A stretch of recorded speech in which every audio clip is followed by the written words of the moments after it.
जी महोदय से यह बताने की कृपा करेंगे, दुर्ग जिला अस्पताल में पिछले 2 वर्षों में कितने प्रसव सर्जरी किए गए, वह कितने मरीज के टांके खुलने की शिकायत पुनः भर्ती हुए हैं, इसके क्या कारण है तथा क्या कार्रवाई की गई है, मैं आपसे पूछना चाहता हूं।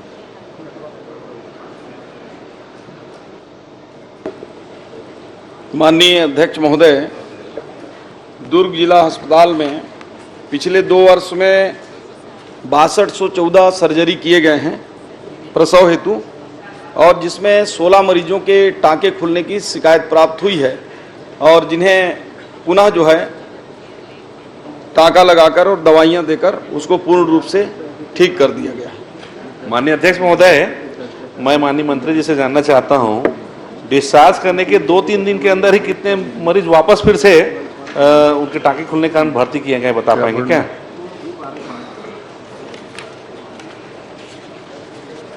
पिछले 2 सालों में माननीय अध्यक्ष महोदय 16 ऐसे प्रकरण आए थे और 16 प्रकरणों में 18/4/2022 से लेकर 31/8/2023 तक की स्थिति में 16 केस अलग अलग दिवस में आए थे और सभी को टांका लगाकर ठीक कर दिया गया।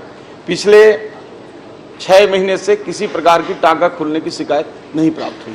नहीं माननीय अध्यक्ष महोदय, माननीय मंत्री जी, अभी मेरी जानकारी में मैं खुद 15 दिन पहले एक पेशेंट की शिकायत आया कि ब्लड हो निकल रहा है, टांका खुल गया है। 15 दिन पहले ही मैं उसको वापस वहाँ एडमिट कराया, इसलिए मैं पूछ रहा हूँ, आपको जो जानकारी विभाग के द्वारा दी गई है, पता नहीं कैसे आप जानकारी दे रहे हैं। माननीय अध्यक्ष महोदय, मैं बताना चाहता हूँ, लगातार हमारे जिला अस्पताल में, चूँकि संभाग का बड़ा अस्पताल है और बहुत बड़ी संख्या में प्रसव करने महिलाएं आती हैं, ये लगातार ये देखा जाता है कि वहाँ पे टांके खुलने की शिकायत 2-3 दिन के अंदर फिर से उनको वापस एडमिट किया जाता है और बार बार ब्लड निकलता है, टांके से ब्लड निकलने की जो कमी है, क्या ये जो लापरवाही हो रहा है उसको अपन सुधारने की कोशिश करेंगे क्या?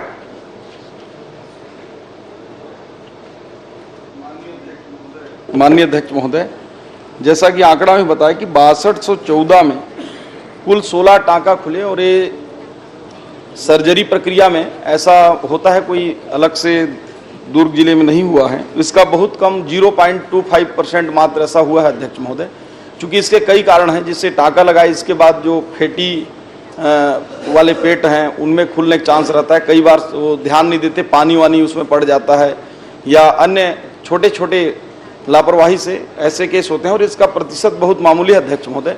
और पिछले, जैसा मैंने बोला कि उसमें 6 महीने में आए नहीं है, परंतु सदस्य महोदय अगर कह रहे हैं तो उसकी भी हम चिंता कराएंगे कि ऐसी घटना कम हो और ये सामान्य प्रक्रिया है। ठीक है माननीय अध्यक्ष महोदय, इसमें मैं एक निवेदन कर रहा हूँ, ये जो समस्या आ रही है उसका एक बड़ा कारण है, जैसे माननीय पूर्व सदस्यों ने भी कहा, स्टाफ की समस्याएं लगभग हर जिला अस्पतालों में है। आपसे मैं निवेदन करता हूं कि पूर्व में आपके कार्यकाल में जीवनदीप समिति से 10 रुपया लिया जाता था। वो 10 रुपया बहुत छोटी राशि हुआ करती थी, लेकिन अध्यक्ष महोदय उस 10 रुपये से हम बहुत सारी व्यवस्थाएं जिला अस्पताल को देते थे। मैं आपसे ये पूछना चाहता हूँ, मैं आग्रह करना चाहता हूँ, क्या वह जीवनदीप समिति में के द्वारा जो 10 रुपया शुल्क लिया जाता था उसको वापस फिर से चालू करेंगे क्या?